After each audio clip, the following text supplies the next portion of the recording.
साताऱ्याचे राष्ट्रवादीचे उमेदवार उदयनराजे भोसले यांनी मतदानाचा हक्क बजावलाय। मतदार राज्यानं गुलामगिरीमधून मुक्त व्हावं, चांगल्या पद्धतीनं मतदान करावं असं मत त्यांनी व्यक्त केलं।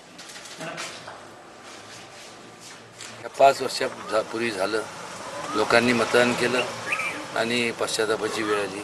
आज तो पश्चाताप बाजूला सारून लोकांच्या चेहऱ्यावर पुन्हा हास्य दिसलं पाहिजे आणि याकरता ही संपूर्ण अन्यायकारक जी हुकुमशाही आहे तिला उधळून देऊन लोकशाही पुन्हा प्रस्थापित करणं हे प्रत्येक भारतीय नागरिकाचं कर्तव्य असं मी समजतो।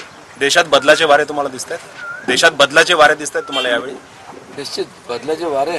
मागच्या वेळी आता तुम्हाला खरं सांगू का, यांनी एवढे खोटे आश्वासन दिले, एवढे म्हणजे काय त्याला म्हणजे सीमाच नाही। म्हणजे ऑस्कर अवॉर्ड जर कोणाला दिला असेल अभिनयाचा तर ह्यांना दिला पाहिजे। म्हणजे तुम्ही लोकांचे स्वप्न त्यांना दाखवली आणि स्वप्न तुम्ही त्यांच्याकडनं हिसकावून गेले।